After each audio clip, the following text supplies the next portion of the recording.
gradually. What begun to find a rhythm in her new life that was not the life she had planned, but that was incrementally becoming livable. The children were adjusting. The legal process was proceeding. She had taken on new design clients and found that work in these circumstances was not just a financial necessity, but a genuine anchor, a space where she was capable and skilled, and where the outcome of her effort was visible and real. But in the reckoning phase, she began to ask harder questions. Not questions designed to excuse what had been done. Not questions aimed at distributing blame more evenly than it deserved to be distributed, but honest questions. The kind that you can only ask when you have moved past the immediate survival mode and into something like genuine inquiry. She asked herself, had she seen this coming and refused to see it? And the honest answer was, to some degree, yes. Not the specific nature of it, not the who and the how, but the disconnection, the drift, the sense that something was off. She had noticed, and she had talked herself out of noticing. This was not, Dr. Owens was careful to help her understand, the same as being responsible for what happened. The responsibility for a betrayal belongs to the people who committed it, entirely and without qualification. But the act of examining her own patterns, her own tendencies to explain things away, or seek reassurance rather than sit with uncertainty, was part of her own healing. Not because she owed it to anyone, but because she owed it to herself. She asked herself about the friendship with Renee, and this particular inquiry was perhaps the most painful of all. When you love someone for 34 years, when that person has been woven into the fabric of your life for longer than you can clearly remember, when they know the smell of your mother's kitchen and the sound of your laugh before it became your adult laugh, the loss of them cannot be processed the way the loss of a more recent relationship can. There is too much accumulated weight. There is too much history. There are too many layers. She found herself in the middle of ordinary moments, ambushed by grief for Renee that felt different from the grief for her marriage. Less sharp perhaps, but more pervasive, more insidious, the kind that attaches itself to random triggers, a song they had both loved, a restaurant they used to go to, the way October light looks on the streets of Columbus, which was the same October light that had been there at the party, or the last night of the life she had known. She thought about who Renee had been before this, not the woman who had done this terrible thing, but the girl with the dog-eared book who had been sitting next to an empty seat, the person who had answered at 2 a.m, the person who had held her at the hospital when her father's surgery was taking longer than it should have. She did not do this to excuse Renee or to diminish what had been done. She did it because grief requires it, because you cannot fully mourn what you never fully loved. And she had fully loved Renee for a long time, and that love had been real even if its return had turned out to be something less than real in ways she was still discovering. Dr. Owens asked her once, in a session that Caroline would think about for years afterward, whether she thought Renee had ever genuinely loved her. She sat with that question for a very long time before she answered, and what she finally said was this: I think she did. I think she loved me, and she also did something that you don't do to people you love. And I don't know how to hold both of those things at once, but I think that's what's true. Dr. Owens nodded and said, that's one of the most honest things any client has ever said in this room. Caroline also, during this period, started to understand something about herself that she had not previously had occasion to understand. She was, it turned out, far more capable of surviving alone than she had ever given herself credit for. Not because she had no support, she had enormous support. Her mother, her sister, a circle of friends who had quietly, when firmly aligned themselves with her and shown up in all the small, consistent ways that matter. But because the specific fear she had always carried, the fear of being alone in the most fundamental sense, had turned out to be unfounded. She could manage. She could more than manage. She could build a life. She was in the process of building a life that was structurally different from what she had planned, but could not be fairly described as less of a life. She started a garden in the spring of the first year after. Not for any particular symbolic reason, or perhaps for every symbolic reason, but primarily because the backyard had always been Daniel's domain, and now it was hers. and she had always wanted to grow things, and she had the time now. And she found that kneeling in dirt and coaxing things out of it was about as close to a form of meditation as she was able to achieve. By May, she had herbs. By July, she had tomatoes. By August, she had a zucchini situation she had not anticipated, and which she handled by leaving bags of zucchini on neighbors' porches, like a generous and slightly overzealous phantom. She went back to the gym that fall, not because she felt she needed to change anything about herself, but because she remembered from before the children that physical effort had always been a way of returning to her own body, of inhabiting it fully, of feeling competent in a physical dimension at moments when other dimensions of life felt less manageable. She ran 3 mornings a week. By January, she could run 5 miles, which she had not been able to do since college. And on the mornings she ran, she came home with a clarity and a steadiness that carried her through most of the day. She was not healed. She would be the first and most emphatic person to tell you that. Healing, Dr. Owens had explained to her in language that Caroline found both accurate and somewhat sobering, is not a destination. It is not a state you reach and then maintain. It is a practice, an ongoing orientation toward your own life and experience, a continued willingness to be honest about where you are rather than where you wish you were. There would be nights when something small, a particular song, or the way Ethan laughed in a way that sounded suddenly too much like his father, or a dream about Renee that she woke from feeling briefly, terribly certain was real.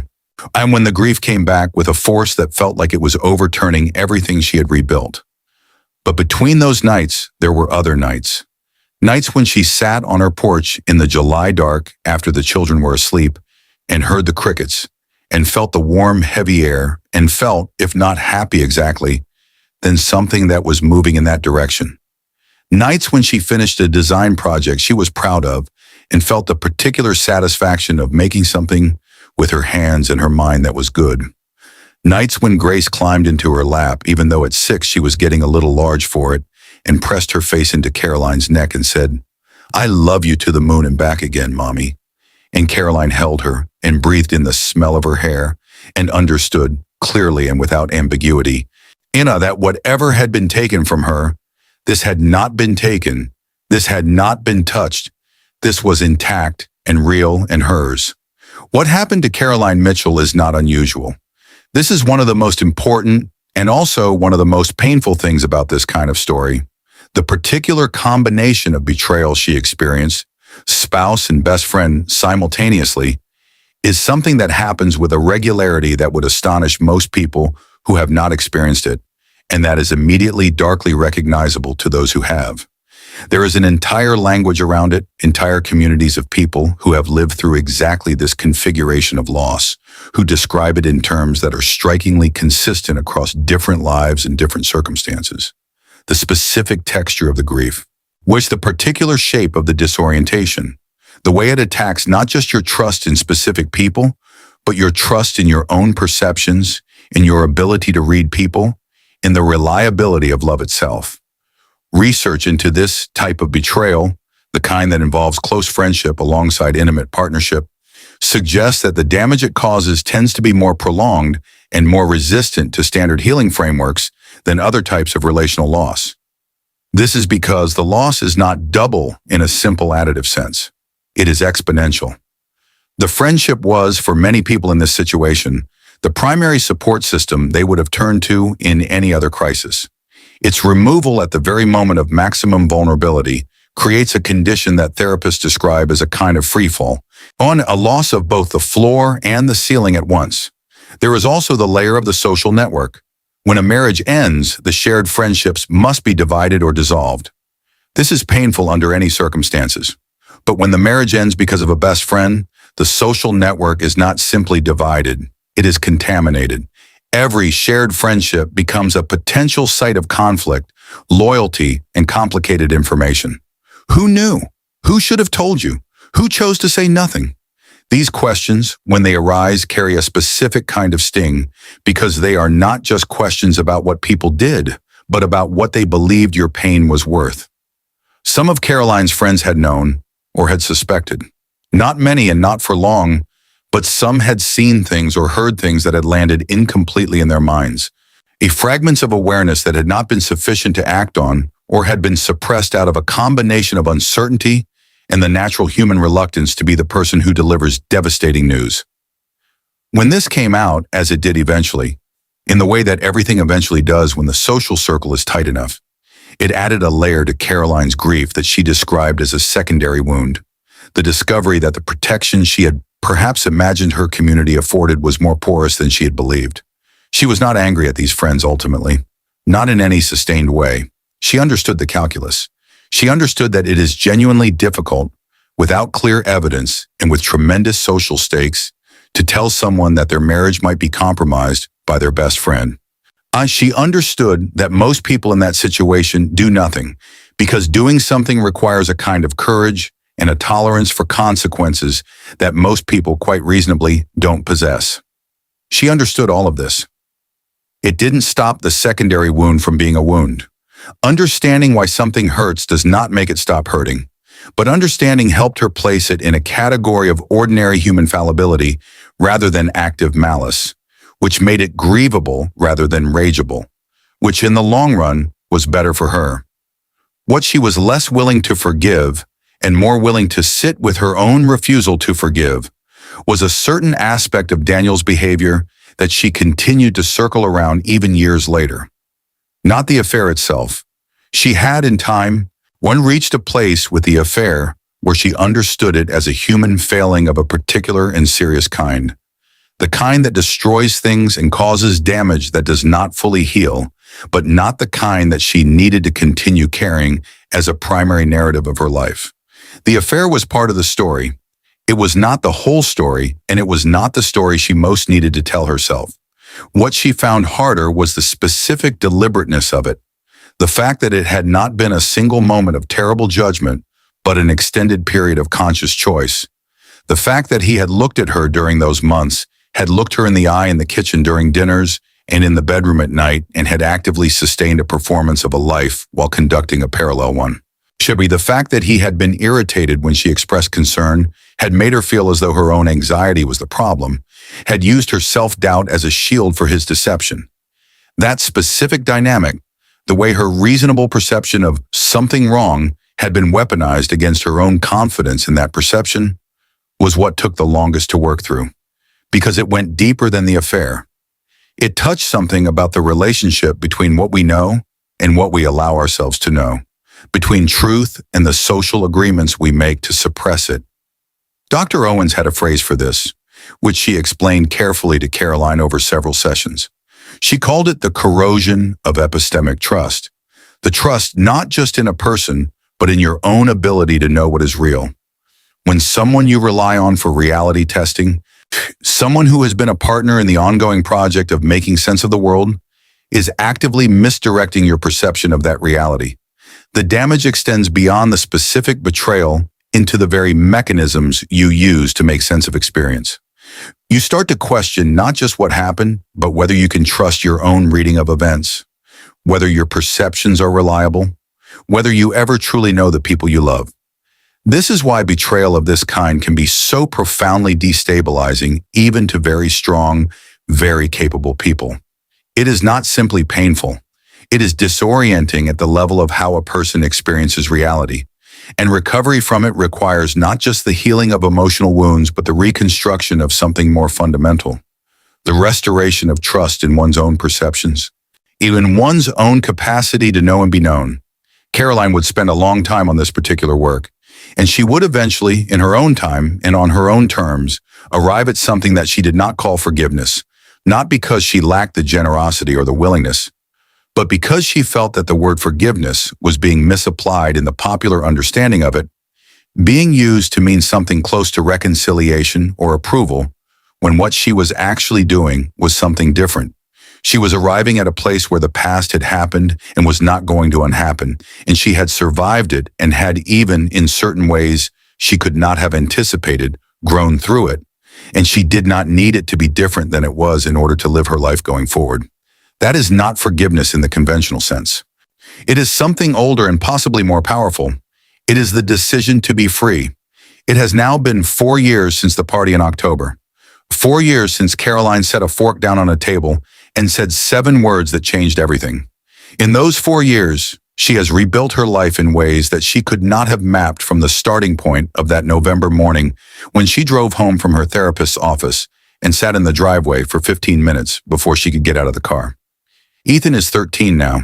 He is in middle school, which is its own ongoing adventure, and he plays baseball with a seriousness and a natural talent that makes Caroline think it might become something real for him.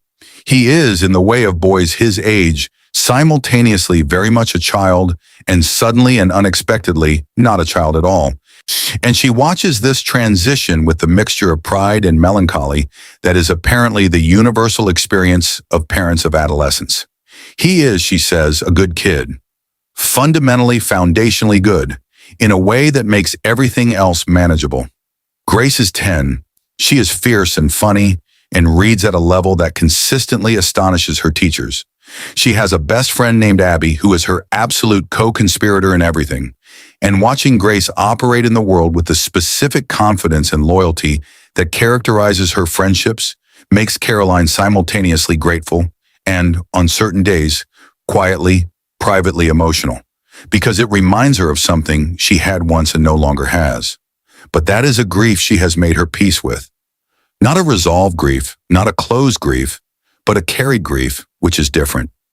Caroline's design business has expanded significantly. She now has a small team of 3, which is something she never expected and which she genuinely loves. The experience of having built something from her own skill and effort that is now large enough to include other people, other creative energies, other perspectives. She has clients up and down the East Coast and in Chicago, and one in Austin who found her work through Instagram and who sends her local hot sauce at Christmas, which she finds inexplicably charming. She has not remarried. She has dated, carefully and on her own schedule, in the way that people date when they have done significant work on themselves and are not looking to be rescued or to outrun loneliness, but are genuinely curious about whether another person can be known and trusted and loved again. She has had relationships, 2 of them since the divorce, neither of which ended in drama or devastation, but in the ordinary way of adult relationships that are genuinely good and genuinely incompatible, where 2 people who like and respect each other discover that they want different things, in part warmly, and that is that. She has not ruled out loving again. She has, in fact, become more open to it than she was in the first years after, precisely because the work she has done on herself has given her a different set of tools than she had before. She is clearer about what she needs. She is clearer about what she will and will not accept.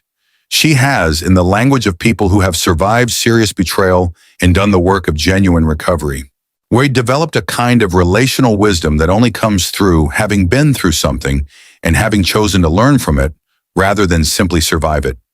She speaks about this sometimes not in any professional or therapeutic capacity, but in the ordinary course of friendship, when someone close to her is going through something similar and needs to hear from someone who has been there. She is careful in how she talks about it.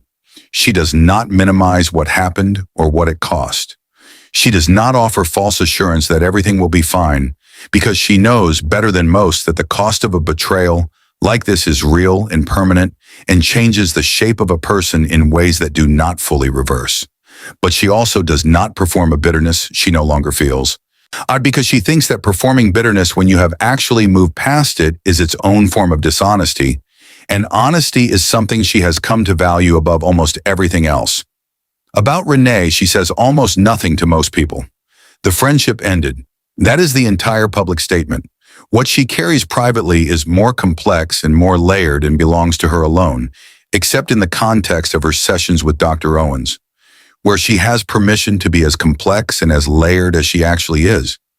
She has not forgiven Renee in any way that would involve continued friendship or trust, but she has, in certain private and hard-won moments, found a way to hold the memory of the girl with the dog-eared book as something separate from the woman who sat across her kitchen table and looked her in the eye and said nothing. Not because one cancels out the other, but because both are true, and because being a whole person requires the capacity to hold contradictions, rather than resolving them artificially in favor of a simpler story. About Daniel, she has reached a more direct peace, Perhaps because the relationship between a co-parent requires a functional relationship, that therapy and time and the particular discipline of deciding every time you drop the children off or pick them up to prioritize their stability over your own grievance. They have managed this, imperfectly, occasionally awkwardly, but genuinely.